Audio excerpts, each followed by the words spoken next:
So I'll give you a brief introduction to myself for those who don't know who I am. I played football for the New York Giants for 10 seasons, starting in '97.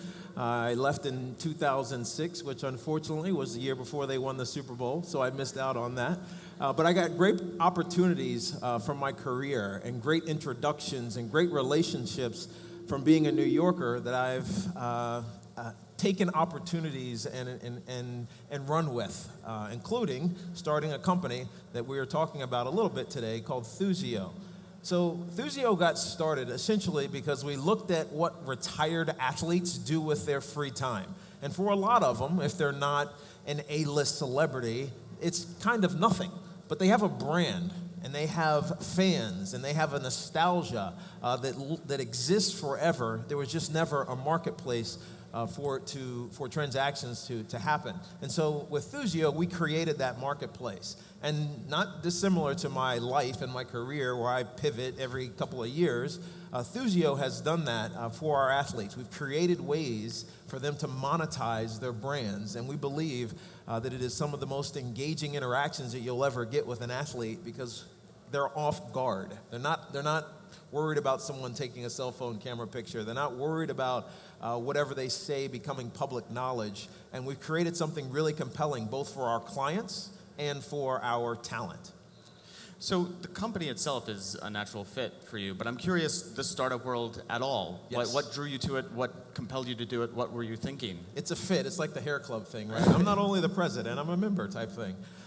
What compelled me to get into the startup world? Well, if you go back to my educational days at the University of Virginia, I was an MIS major in the McIntire School of Commerce, and so database design and programming is where I really put my work in as a student, but obviously I got drafted to the NFL, so I never got a chance to utilize it. And by the time I retired from the NFL, it all changed, right? The languages that I was studying, no one was using anymore.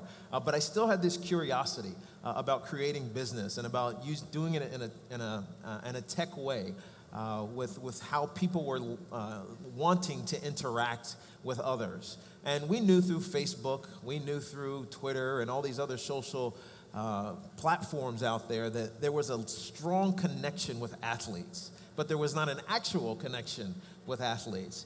And so one of the lessons that I've learned since retiring is that relationships mean so much.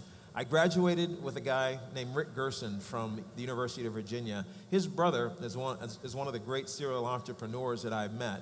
He started a company called GLG, the Gerson Lehrman Group, which is a connector of all people of expertise around the world. And so we sat down, we had a cigar, we had some lunch, and we started talking about the issues facing former athletes, which led to us creating a startup called Thuzio. And it's been a great journey. It's been exciting. It's been challenging. It's been something where you feel like you have the answer and then it changes on you. But it's also been very fulfilling. Yeah. I'm curious about this kind of cultural shift that you experience. I mean, so much of what we're told in startup land is fail better, fail bigger, fail again. Fail quicker. Yes. But I mean, no one's telling you to do that in a locker room, yes. Right? I mean, it's about invincibility at all times. Yeah, it's a great question and a great difference between the startup world and the athletic world. In the athletic world, you get the chance to practice. That's why, so you fail, but you fail in practice, and no one sees and no one judges you. No one passes and gets an opinion based on what happens in practice. But you're able to perfect your craft or learn your craft so deeply that when you get into a game, you're not thinking. Right? You'll see it in every sporting event, whether it's baseball or basketball or football. If a guy is thinking, he can't perform. And so that's what practice does. In the startup world, you don't have that luxury because if you start thinking or you start second-guessing yourself, either someone's going to come past you because everything gets replicated, or you're just going to fail outright from wasting resources. And so what we've been able to do at Thuzio is really talk to our clients and our customers and decide and help us decide where we're going next. We started Thuzio as a B2C company. So you as a huge Giants fan, I don't know if you're a huge Giants fan, but if you were a huge Giants fan and you wanted to connect with Brandon Jacobs, who was one of our running backs, you would have no idea how to do that until Thuzio came along. So you as a customer could log on, see how much it costs to play flag football with Brandon Jacobs, and then book Brandon Jacobs right from our website. And it was a phenomenal service for our client. But we quickly saw that most of our business was coming from corporate America, the JP Morgans of the world, the Morgan Stanleys, even a bakery that was looking to have some sort of interaction with a talent that lived in their area. Corporate America became our big client. So they've pushed us into a B2B business. And then the Super Bowl happened in New York, and we all remember it here. They got a great day, but a bad game. And Ernst & Young, who was a client of ours through a relationship, decided instead of bidding on the professional services package, they wanted to have all these events, private events, in their own offices. And so we booked Dan Marino and Joe Montana and Phil Simms and Victor Cruz and some others for these private small events, intimate with cocktail hours and other types of moderated conversations, not dissimilar to this, in their offices. And it's easier for them to measure their ROI on that than it is from buying a billboard and sticking outside of a Super Bowl that no one watched or wanted to go to because it was over in the first 8 minutes. So it became another idea for us that allowed us to pivot and allowed us to start what has become one of our most enjoyable and profitable endeavors, which is the Thuzio Executive Club, where we have the Lawrence Taylors of the world or the Roger Clemens or whoever it may be having a moderated discussion in a networking type environment. So we've been able to, fail is the wrong word, but turn to what our clients need as we've gone along. Absolutely. You were talking earlier about relationships and the value of relationships. I'd imagine that a lot of your early success was predicated on the fact that you have these built-in relationships with LT, with Phil Simms, let's say. Yes. Has your relationship with them changed over time? Has it become less of a mentor-mentee relationship to one of a business partnership, or are they your clients? What happens? It's a little bit of both. So when we started, no one knew what we were trying to do. And so you'd go, and these were my friends, and they'd look at me like, you crazy? My agent handles that. Right? I don't need to be on your website to book something for me. But what we tried to get over, and what we ultimately got over with their agents, who are now, a lot of them are partners of ours, is that all we are trying to do is not supplant you, but supplement you and give you exposure to different opportunities. And so, yes, the LTs of the world and the getting in the football and in baseball and basketball was organic because I'm an athlete, but it was only a small piece of what we ultimately want to do. We want to get into music and entertainment and other types of verticals that we all want to interact with in an easy, transparent way. And that's what Thuzio ultimately is going to provide across all talent verticals across the world. So has my relationship changed with some of these athletes? Not necessarily, because they still see me, and Thuzio more specifically, as a resource for opportunities. And that's all we try to provide. Mm-hmm. And so now, as you saw more B2B opportunities rather than B2C, how did the platform change? How did the technology change? How did the business itself transform? Originally as a startup, and as we know all startups are, we're outsourced, right? Our programming is being done in Bulgaria, which, as you can imagine, was fun, or not. And so as we started to build some clients and get some interesting people taking note and joining our board and becoming small investors, because we were still in our angel funding rounds, we were able to hire a CTO. And so we hired a CTO, and he built something completely new for us, which we kind of didn't know what to do with. So imagine IMDb, right? You go, what movie was that guy in? You go to IMDb, you find it. How old is that guy? What charity is he involved with? You go to XYZ and you find it. That's never been done for athletes. Mm-hmm. And so what we set out with our new CTO, and this is after we had our Series A round of funding, we created a platform that we're calling Thuzio 360 that is extraordinarily comprehensive, particularly for advertisers or companies that want to brand themselves with an athlete and do it authentically and organically, to map every single piece of information about every athlete. One, where they played, how old they are, what were their accolades as a player, who were all of their brand affiliations, past and current, what charities or organizations are they affiliated with, so that when you are creating a campaign, you understand that this guy fits perfectly or doesn't fit at all. And I'll give you an example. PepsiCo has done a lot, and PepsiCo's not a client. We would love them to be a client, but PepsiCo has done a lot with entertainers. right? And they did one with Beyonce. You remember around the Super Bowl, Beyonce was this big Pepsi brand, this icon. Well, previously, they had done one with Madonna. Now, Madonna didn't quite work as well as Beyonce did. And why? Because Pepsi is not a rebel. Madonna was a rebel. So you understand? So that it didn't fit organically or authentically. But with Beyonce, it did. And so we're trying to create that on a national and local level with all of our talent, with any brands or advertisers. And we created the tool that allows them to do so. Fantastic. I'm curious, when you walk into an investor meeting, when you deal with the board, at least in the early days, did you find yourself having to prove that you weren't just a figurehead? Most of our investors knew me for me. Sure. They knew that I just wasn't someone getting my head beat in every Sunday afternoon in New York. So it was easy in that regard. But at the same time, it was about me expressing passion. One of the things we love about sports is the passion that it generates inside of us, whether it's good or bad. I have a radio show now as well, and I spent all morning today talking about Tom Brady and whether or not he had a hand in deflating these footballs. So, yes or no? Maybe he had a hand. But the penalty that some people are talking about, which is a year, I don't see. And what gives me some pause is that I kind of feel like he was set up. Being in a locker room, and this is an aside, I apologize for those who don't want to talk sports. Being in a locker room, every team, every quarterback messes with footballs. They all do it, right? But I feel like certain teams hate the Patriots so much that they actually turned them in and got them set up to get caught. Like Lee Harvey Oswald kind of as my brother said to me, did they go to the league and say, hey, league, I'm going to plead the fifth, but the New England Patriots are cheating, right? And so if Tom Brady gets penalized, then every quarterback in the NFL should get penalized. But anyways, I forget what your question was. My point was about the passion around sports. So as we started to meet with investors and our potential board members, it was about expressing that passion that just is innate in me and screams from me to them.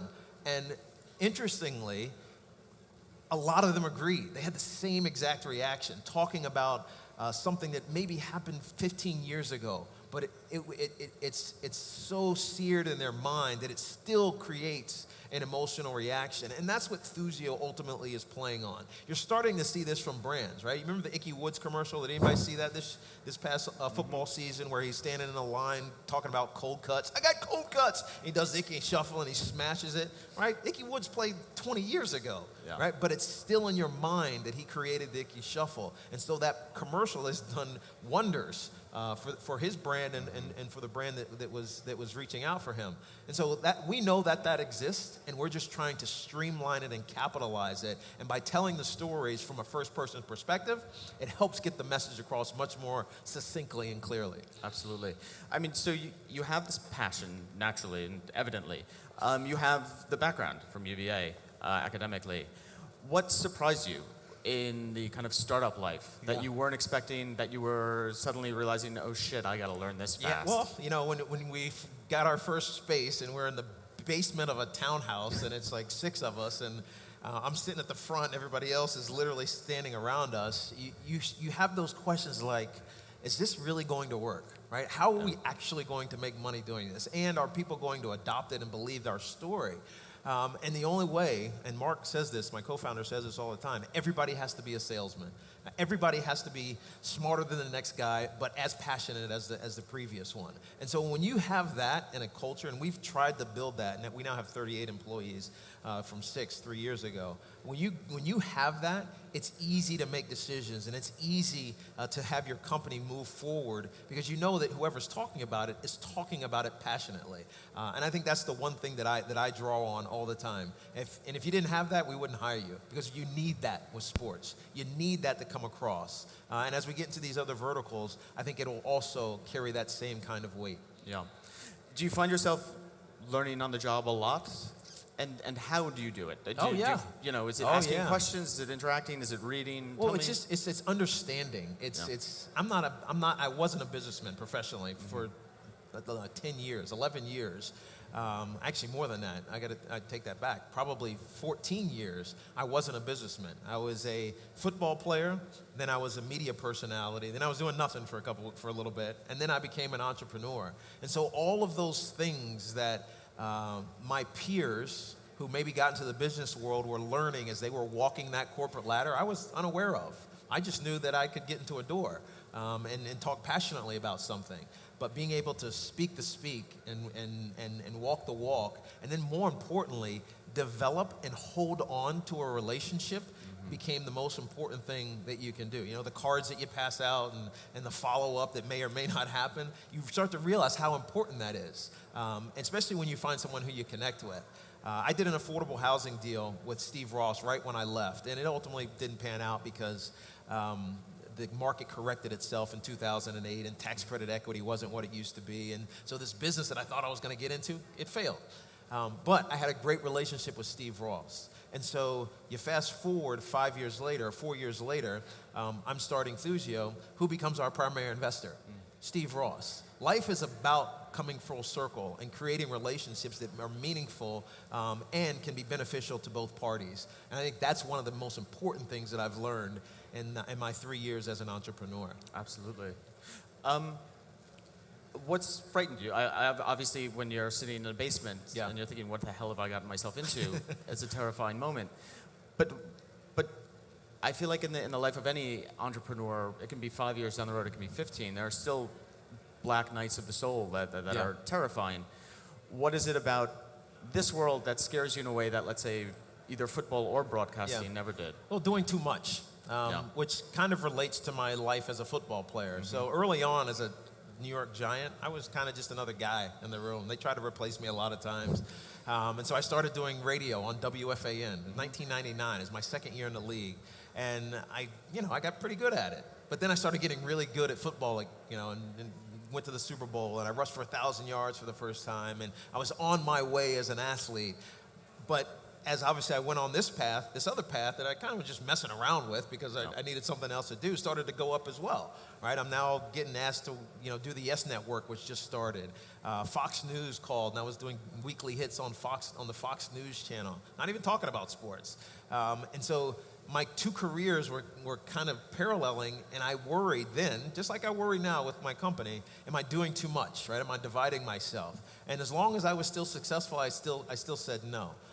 As I've moved into Thuzio, and our products have continued to turn and pivot to the whims of our clients, I wonder sometimes, what is the actual thing that's going to make this company big? Because there's plenty of things that we do. Yeah. It's the booking business that I was talking about, the lunches and dinners or flag football games. It's the Thuzio Executive Club, which are unbelievably engaging, and we bring clients in the room, and they love it because it's the most memorable business event that you can take your client to. And then there's 360, which has an enormous opportunity, an enormous capacity, especially as we start bringing on different types of talent, and our total accessible market of clients gets more flat as opposed to narrow. And so as I look at all of these things, and they're all equally interesting and attractive to potential clients, I wonder what are we actually becoming, right? What do we actually want to be? And so we ask ourselves that question many, many times, but we have to do it quickly before you crumble amongst yourself. So that's what keeps me up at night. Is what is the thing that we really need to focus on to make this company omnipresent around the industries that we're attacking. Is it a matter of saying no to certain things? Is it a matter of being lucky? Is it a matter of gut instinct? Is it all of these things? I think it's more a matter of saying that was great, but it's not where the future is. So it's like letting it go, which is hard because they're all your babies, and it's like, oh God, I really love that though. I love playing flag football with guys. In fact, I used to think it was just going to be kids. Then we're going to, some parent, hey, I'm going to play flag football with Tiki. That'll be fun. I'll be the all-time quarterback, right? Until I got booked one time by these guys that were about 30 years old. They play every weekend, and they went out and kicked my ass. And here I am getting beaten flag football by these weekend warriors. And I love that. But did you make them sign an NDA before? No, I should have. Okay, I should have. Whatever. But in large part, that's not a sustainable, growable, market-changing business. It's fun as hell, but it's not where the company needs to go. And so letting something like that kind of just dwindle to the side is hard. And so those are the decisions that, as an entrepreneur and as a business owner, you make, and you have to make before you let yourself become unviable. Yeah. I'm curious, I think it was Sports Illustrated a couple years ago said it was like something like 80% of ex-NFL players were going bankrupt, had terrible financial trouble no matter what. And I wonder, how much are you able to actually almost partner with current NFL players to kind of, it's almost educational in terms of, listen, it's not always going to be like this. You got to plan ahead. You got to build a career outside of this. Well, it's interesting because I think professional athletes sometimes don't see themselves as professionals. They see themselves as an elite. And they deserve to be that way sometimes because they've done things athletically that other people can't dream of doing, right? Even on their best day, they couldn't dream of doing some of the things that, Tom Brady or Peyton Manning or any of these guys do. And so you kind of start to feel yourself as invincible. And that's why you see them do reckless things sometimes, go out and drinking and driving and poor decisions here or there or whatever it may be, because they feel invincible. And so I think one of the challenges from a talent side as we look at, because that's our supply side, and it's important that supply side stays well-stocked and clean and desirable to brands. Yeah. I think one of the messages that we try to put out is see yourself as a brand. And there's certain guys that have done it really well from the very beginning. LeBron James did it perfect from the time he was 18 going forward. And so sending that message is one thing that we try to do. And then we marry it with our demand side and say, look, this guy might not be well known in Oregon, but he grew up in Georgia and is a high school star in Georgia. He actually went to the University of Georgia, and he is locally more famous than somebody you could throw up nationally. And so as we talk to both supply and demand side, it's about marrying those things in a way that makes the athlete look good and continue to focus on his brand, but the company to associate with someone who's organic and authentic to whatever product or scheme they're trying to throw out. Yeah. So obviously you guys are growing fast. Your team almost at 40 now. Where do you see the company in a year, in 5 years? I mean, is it geographical expansion? It's international. We want to be international. Must be like Europe footballers kind of. Absolutely. And so Thuzio 360, which we started in January, and we've only been trying to sell it for about 2 months now, has 21,000 talent associated with it. Now, that's a cricket player in India. That's a soccer player in London. It's a polo player somewhere else. We've mapped as many people, and we're continuing to map as many people as we can so that we can understand, one, how much it costs to book them, what they're really good at and like to do, and then push them out to our client base and say, these are the opportunities for you to engage with these talent, and this is exactly how much it costs. This is exactly how you get in touch with them. So that product is the one that I think is most exciting because it digitizes and puts it in not really an e-commerce environment, but you know what I mean, a digital environment, information that people crave on a daily basis that take them weeks and months sometimes to figure out. Yeah.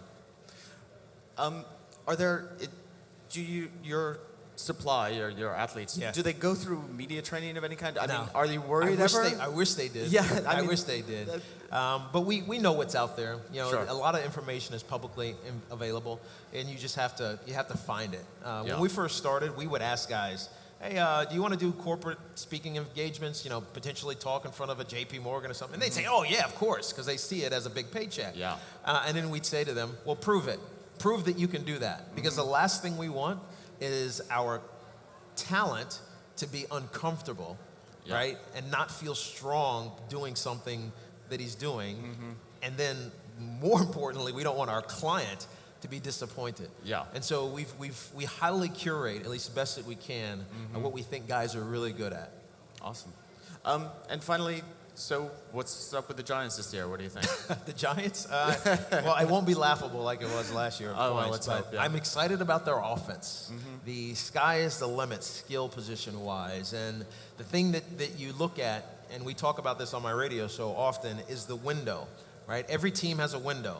and that's a window to win a championship. And Eli's won too, but his window is he's 34, almost 34. It's getting smaller. Yeah. And so it's got to happen now, because as soon as you think about this, very few teams have the luxury that the Giants have had over the last 11 seasons to not have a question at quarterback. If you look at the other team in New York, the Jets have had a question at quarterback for the last, however many years. 20. Exactly. Yeah. And so the Giants have a window with a quarterback who is reliable, who has the ability to win a championship. But once it closed, then it's a guessing game about whether or not you can get things done. So I'm optimistic, but it better happen in the next 2 years. Cautiously optimistic. Cautiously I like optimistic. It. Awesome. At Tiki Barber, at Tiki and Tierney. At Tiki and Tierney. All Yes, right. that's my radio show. That's the radio show, I'm yes. at Tiki Barber. Yes, at Tiki Barber. Thank you so much for joining us. Thank you, Let's guys. give it up for Tiki Barber. All right. Appreciate you. Thanks so much.